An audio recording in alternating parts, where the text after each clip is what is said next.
Fala galera, beleza?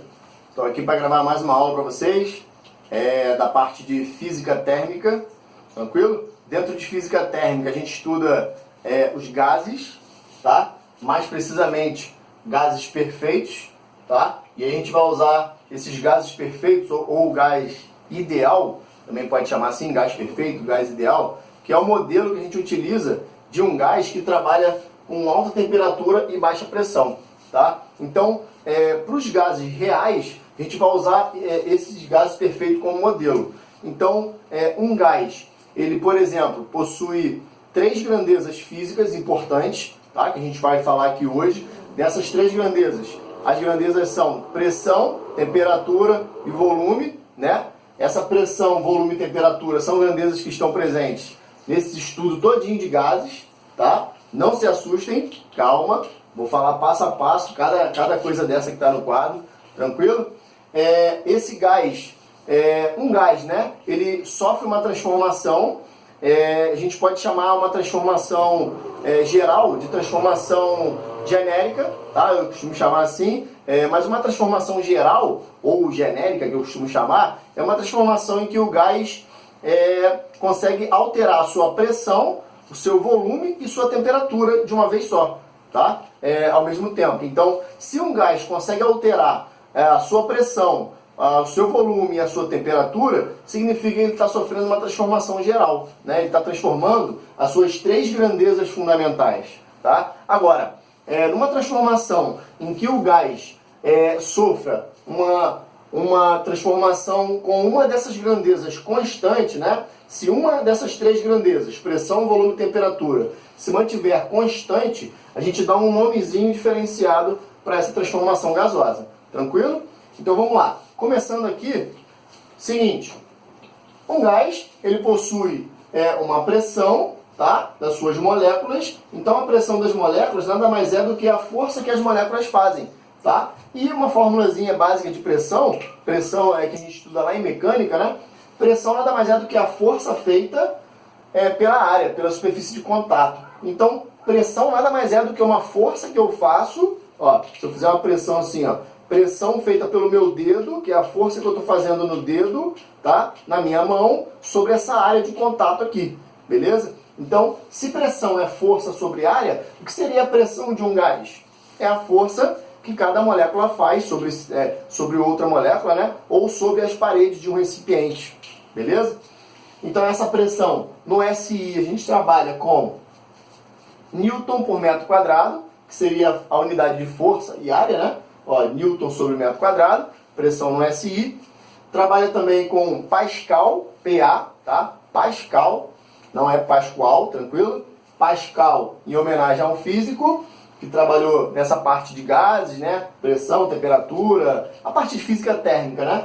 E aí, tanto faz se eu colocar na resposta final Newton por metro quadrado ou Pascal, porque dá no mesmo, não precisa transformar, beleza? Agora, uma unidade que precisa, né, de uma transformação, às vezes, não sempre, né, depende da questão, é a unidade ATM, que significa atmosfera, né? ATM, atmosfera, beleza? Então, uma atmosfera equivale a 1/10 elevado a 5 Newton por metro quadrado. Ou seja, se eu falar que numa certa região ou um certo gás, né, vamos dizer assim, um gás sofre uma pressão de 5 atm, significa que em unidade padrão no SI vai ser 5 vezes 10 elevado a 5. Então é só pegar o valor que está em atm e multiplicar por 10 elevado a 5.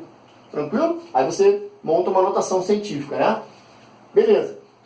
Dentro dos gases, a gente também utiliza a grandeza temperatura, que a gente já estudou em física térmica, né? Que é o grau de agitação das moléculas, né? O quanto as moléculas se agitam. Essa temperatura, no SI, a unidade padrão é Kelvin, tá? Lembrando que nós temos Celsius, Kelvin, Fahrenheit, tá? Assim como outras, né? Mas essas 3 são as principais, que a gente estuda dentro de termometria, né? Física térmica, a unidade padrão de temperatura é Kelvin. Só que muitas vezes as unidades vêm em graus Celsius, né? Ou ele quer a resposta em graus Celsius. Então, se a unidade tiver em graus Celsius, né, tiver que transformar para Kelvin, o que eu faço? Pego o valor em Celsius que ele deu, beleza? Tipo 27 graus Celsius. Transforma para Kelvin. 27 mais 273. Aí somando aqui vai dar 300 Kelvin. Né? Então, para transformar de Celsius para Kelvin, eu somo 273. E se eu quiser fazer o contrário, se eu calcular, né, usar a formulazinha e tal, e achar a resposta em padrão, que é Kelvin, mas as opções de marcar, por exemplo, estão em Celsius. Né? Ele vai pedindo a questão em Celsius, a resposta final. Aí você vai achar em Kelvin e vai fazer o processo contrário aqui, ó. Eu não quero transformar para Celsius, então passa esse 273 para o outro lado. Então, para ter a resposta em graus Celsius, eu pego o valor que você achou em Kelvin e, ó, passou para lá, né? Subtraio 273. Tranquilo? Então, posso transformar de Celsius para Kelvin ou de Kelvin para Celsius, beleza? Caso, é difícil aparecer, mas caso a temperatura esteja em Fahrenheit, aí tem que lembrar aquela transformaçãozinha, né? Da formulazinha no Fahrenheit, que é F menos 32 sobre 9, né? Ou sobre 180, como você preferir, tranquilo? Aí é aquela transformaçãozinha que vocês aprendem em termometria, tá? Tem que lembrar isso. Volume, o volume é o espaço preenchido pelo gás, né? Lembrando que um gás é considerado um fluido, tá? E como um fluido ele flui. Então todo gás ele vai fluir. E aí, o que acontece? As moléculas elas vão se espalhar, né? Elas vão se espalhar pelo recipiente, tranquilo? Então esse é o espaço preenchido por um fluido. No SI a unidade é metro cúbico, tá? Então o padrão de volume é metro cúbico, mas pode aparecer em mililitros ou litro, né? E aí vamos lá. 1 metro cúbico, se eu tiver que transformar para litro, representa 10 elevado a 3. Tá? É só pegar o valor em metro cúbico e multiplicar por 10 a 3, né? Tipo que nós fizemos aqui, beleza? Só que em pressão eu multiplico por 10 a 5. Em volume eu multiplico por 10 a 3. Agora, se eu tiver que fazer o contrário, né? Ele deu em litro, por exemplo. Eu tenho 20 litros de um gás, mas tem que estar em metro cúbico. Eu pego esses 20 litros e multiplico por 10 a menos 3, beleza? Então, de metro cúbico para litro, multiplica por 10 a 3. Ao contrário, de litro para metro cúbico, multiplica por 10 a menos 3. É só inverter o sinal aqui do expoente, beleza? E 1 centímetro cúbico equivale a 1 ml. Tranquilo? Essa formulazinha é bastante usada, tá? Ela é bastante usada no sentido de ter que talvez calcular a massa, né? Descobrir a massa, se ele der a densidade, tá? Ou descobrir o volume, se ele der a densidade e a massa, né? Então aqui eu tenho fórmula de densidade, né? Densidade é massa sobre volume, tá? Do gás, caso eu precise utilizar, tranquilo? Outra coisa importante nos gases são as equações, são as fórmulas, né? As formulazinhas que eu tenho que usar. Então, por exemplo, aqui eu tenho uma fórmula que é a equação geral, tá? A equação geral dos gases, ou lei geral dos gases, tá? E essa lei geral dos gases, ou equação geral dos gases, como eu disse no início, representa uma transformação geral. Como assim uma transformação geral? É aquela transformação em que o gás altera a pressão, o volume e a temperatura, altera os três, tá? Vai alterar os três, vai aumentar um, diminuir o outro, aumentar o outro. Então os três vão alterar, tá? Então quando as três grandezas se alterarem, pressão, volume e temperatura, tá? Eu vou usar essa lei geral, essa equação geral, tá? Que é pressão, volume e temperatura final do gás igual a pressão, volume e temperatura inicial do gás. Tranquilo? Eu costumo gravar, eu gravei assim, quando eu comecei a estudar isso, gravei da seguinte forma: PVT POVOTO. Tranquilo? Então a formulazinha do PVT POVOTO é para transformação geral de um gás. Tranquilo? Só que tem um detalhe importante. Se você olhar para o quadro, você tem uma, duas... Não estou nem falando de pressão e densidade, né? Esquece pressão e densidade dessas formulazinhas aqui, né? Que quase não vai ser usada em gases, mas que também tem que saber, né? Então eu vou considerar só as fórmulas dos gases. 1, 2, 3, 4, 5. Então eu tenho que gravar 5 fórmulas, além dessas duas que eu coloquei aqui, que você já era para saber, porque isso aqui é outra parte da matéria de mecânica, né? 5 fórmulas tem que gravar? Não. Lembra que eu sempre falo? Tem fórmulas que você, gravando uma só, você resolve outras equações, outras questões, né? Utilizando a mesma equação, só alterando um detalhezinho nelas, né? Por exemplo, essa lei é a lei geral dos gases, é quando as três grandezas se transformarem, né? Mudarem, se alterarem, né? Essas formulazinhas em azul, essa e essa, repara bem, olha como é que é o formato delas. repara bem, aqui só não tem o T e o T0. Aqui só não tem o V e o V0. Ó. Aqui só não tem o P e o P0. Ou seja, essas três formulazinhas azuis não é para gravar. Você tem que gravar a lei geral dos gases. Olha o nome, lei geral, a equação geral dos gases. Então ela é geral, ela serve para qualquer transformação dessa. Tá? Então essa formulazinha serve para quando o gás sofrer variação, né? Transformar, mudar pressão, volume e temperatura, quando mudar as três grandezas, ou quando uma delas se mantiver constante. Por exemplo, nós temos aqui, por exemplo, nesse caso, três transformações gasosas, tá? Em que essas transformações gasosas você tem isotérmica, isocórica ou isobárica, tá? Aí se você dividir essa palavrinha aqui, ó, iso vem de igualdade, tá? Então iso, iso, iso é igualdade. Térmica, tu relaciona com temperatura. Córica, no latim, significa volume, tá? E bárica, no latim, significa pressão. Tranquilo? Então você vai lembrar aqui, você vai ter que gravar, que isotérmica é a temperatura constante. Se a temperatura é constante, significa que a temperatura final e inicial são iguais, né? Quando é constante, inicial e final é igual. Isocórica, córica, volume constante. Se o volume é constante, o volume final e inicial são iguais, né? E isobárica, pressão é constante. Quando a pressão final é igual à pressão inicial. Tranquilo? E aí, as formulazinhas, o que eu faço? Ó, essa daqui, ó. Se T é igual a T0, corta aqui, ó. Sobrou só a parte de cima, né? Na isocórica, se V é igual a V0, corta V com V0. Aí sobrou isso aqui, né? Na isobárica, pressão é constante, corta P com P0. Aí sobrou isso aqui. Então essas fórmulas em azul não são para gravar, tem que gravar a equação geral dos gases. Tranquilo? Um detalhe importante aqui é que às vezes as questões elas trazem gráfico, né, de transformação gasosa. E é bom a gente saber aquela regrinha de proporcionalidade, se a pressão e o volume são diretamente ou inversamente proporcionais, se pressão e temperatura é inversamente ou diretamente. Tipo assim, se a pressão aumentar, acontece o que com a temperatura? Se o volume diminuir, acontece o que com a pressão? Né? Então eu coloquei um gráfico de cada para poder mostrar isso e ficar bem fácil de entender. Ó. Quando a transformação for isotérmica, nós só teremos um gráfico com uma curva, uma curvinha dessa, tá? Uma, duas, três, várias, somente curva. E essa curva na matemática, lembrando que esse gráfico, né, um gráfico, função é da matemática, né, ferramenta, essa curva é uma hipérbole na matemática, beleza? Mas que a gente não vai precisar usar aqui não, só para conhecimento, tá? Um conhecimentozinho a mais. E aí essa curva aqui, ó, vermelha, a meio roxinha ali, meio vinho, né, na verdade, elas são hipérboles na matemática e na física elas são chamadas de isoterma. Então, isoterma 2, isoterma 1, tá? Toda isoterma só existe numa transformação isotérmica, beleza? Aí lembra daqueles detalhes que eu sempre falo? Primeira coisa que se olha num gráfico são os eixos, né? Quem é que está no eixo vertical, quem é que está no eixo horizontal, para eu saber o que eu estou trabalhando ali naquela função, né?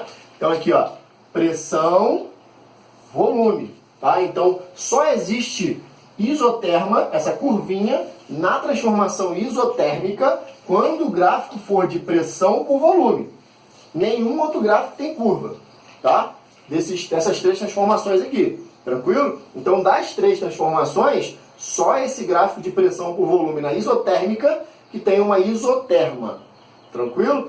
E aí, botei dois pontos aqui em cada gráfico, ó, A e B. É como se o gás sofresse uma transformação de A para B, tá? Do seu estado A para o seu estado B, beleza? E aí, quando o gás sofre uma transformação de A para B, ó, olha a setinha, ó, tá? Podia ser o contrário, de B para A também, tá? Nesse caso, é de A para B. Quando o gás se transforma de A para B, o que acontece com a pressão dele?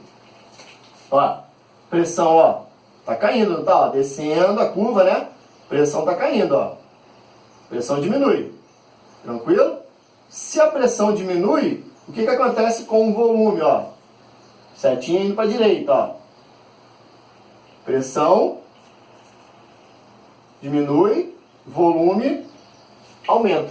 Então, a pressão está diminuindo e o volume está aumentando. Então, nessa situação aqui, o que está acontecendo? A pressão está diminuindo e o volume está aumentando. E isso aqui vai acontecer sempre. Pressão e volume são sempre inversamente proporcionais. Inversamente é quando um diminui e o outro aumenta. Se a pressão aumentar, o volume diminui. Tá? Então aumenta, diminui, diminui, aumenta. Inversamente proporcional. Tranquilo? Um detalhe, outro detalhezinho na curva aqui, ó, é que sempre que eu tiver várias curvas dessa, né, várias isotermas dessa, a curva mais afastada, tá? A que estiver mais afastada do eixo, quem está mais afastada dos eixos? T2, né? T1 está mais próximo, T2 está mais afastado. Então, quanto mais afastada essa curva tiver, maior vai ser a temperatura sobre essa curva, tá? Cada curva dessa tem um valor de temperatura diferente. Então, a curva T2 tem uma temperatura maior do que a curva T1. Beleza? Isso é que a gente pode tirar dessa transformação isotérmica no gráfico pressão por volume. No gráfico de transformação isocórica, que o volume é constante, eu estou usando um gráfico de pressão, ó. Olha para os eixos, hein? Não são os três gráficos não são iguais, hein? São diferentes, ó. Pressão por temperatura. Aqui é pressão por volume, certo? No gráfico de pressão por volume, por temperatura aqui, né? A isocórica, eu tenho uma reta subindo de A para B. Então, ocorre uma transformação do gás aqui, ó, do estado A para o estado B, né? E o que acontece com a pressão de A para B? Ó, a diagonal está subindo, a pressão está, ó, aumentando, certo? E a temperatura, ó, indo para a direita, ó, pressão aumenta, temperatura também aumenta. Então, significa que se a pressão aumenta, a temperatura também aumenta. Isso significa dizer que sempre que a pressão aumentar, a temperatura vai aumentar. Se a pressão diminuir, a temperatura vai diminuir. Uma transformação isocórica, beleza? Então, toda transformação isocórica, pressão e volume são inversamente proporcionais. Desculpa, diretamente proporcionais. Inversamente a pressão e volume, né? Numa transformação isocórica, pressão e temperatura são diretamente proporcionais. Ó, aumenta, aumenta. Se o outro diminui, o outro também diminui, beleza? Então, pressão e temperatura diretamente proporcional. Tranquilo? Na isobárica, você tem a pressão constante. Se a pressão é constante, olha o gráfico que eu fiz, ó. Volume por temperatura agora, ó. Diferente desse. Tá? E aí eu tenho uma reta de novo de A para B. Parecida com essa, né? Ó, bem parecido o processo. A transformação que ocorre aqui agora é de A para B. Por que eu disse que é parecido e não é igual? Por mais que isso aqui seja igualzinho, né? Parece que é igualzinho, não, mas esse eixo aqui é volume, aqui esse eixo era pressão. Então aqui a pressão estava aumentando e a temperatura também. Diretamente proporcional. Aqui, o que acontece com o volume aqui nessa seta para cima, tá? Ó, volume aumenta. E a temperatura? Também aumenta. Então significa dizer que se o volume aumenta, a temperatura também aumenta. Então numa transformação isobárica, onde a pressão é constante, volume e temperatura também são diretamente proporcionais. Se aumenta o volume, aumenta a temperatura. Diminui o volume, diminui a temperatura. Beleza? Então diretamente, aumentou, aumentou. Diminuiu, diminuiu. Inversamente, ó, aumentou, diminuiu, aumentou. Tranquilo? Foi? Tem que lembrar essa relaçãozinha aí, tá? Pra gente fechar, equação de Clapeyron, tá? Então já vimos as transformações, 3 transformações do gás, tá? Agora, equação de Clapeyron, beleza? Essa equação te mostra as 3 grandezas fundamentais, né? Pressão, volume e temperatura, e mostra mais 2 outras grandezas. N, que é o número de mols, tá? Número de mols, número de moléculas, né? Que é dado em mol, tá? Do gás, né? Número de mols do gás. R é uma constante dos gases, pressão, volume e temperatura é o que está aqui. Tranquilo? Esse R é a constante dos gases. Constante é um valor fixo, né? Ué, mas se é um valor fixo, por que eu tenho 2? Porque muda a unidade, ó. A unidade está mudando, né? Repare que 0,082 vai ser utilizado nessa formulazinha para calcular alguma coisa que ele peça, né? Quando a unidade for ATM, atmosfera, litro por mol Kelvin. Beleza? Kelvin, unidade padrão de temperatura. Ou eu posso usar 8,3, repare que os valores são bem diferentes, né? 8,3 joules. Joules por mol Kelvin, né? Então aqui muda a unidade de cima, a parte de cima. Tá, e quando eu vou usar um, quando eu vou usar outro, caso ele dê os dois valores na questão. Porque lembra que toda constante ele tem que te dar na questão, ele vai te falar na questão quanto é. E se ele te der os dois valores, qual que eu vou usar? Né? Porque eu posso trabalhar com um ou com outro. Mole, fácil. Você vai trabalhar com 0,082. Aqui, quando a pressão e o volume que ele der na questão tiver em ATM e litro. Atmosfera e litro. Né? Que não são unidades padrões no SI, né? Agora, quando eu vou trabalhar com 8,3? É quando a pressão e o volume, que são as unidades aqui de cima, ó, estiverem em joule? Não. Joule significa que a pressão tem que estar no SI, que é Newton metro quadrado ou Pascal, e o volume tem que estar em metro cúbico. Tá? Então, para você trabalhar com esse valor aqui, 8,3, a pressão tem que estar na unidade padrão no SI, Newton metro quadrado ou Pascal, e o volume tem que estar em metro cúbico. Beleza? Que aí essas duas unidades no SI representam joule, que também é uma unidade no SI. Beleza? Então, os valores dependem das unidades da questão. Tranquilo? Esse é o estudo dos gases com as suas transformações. Tá?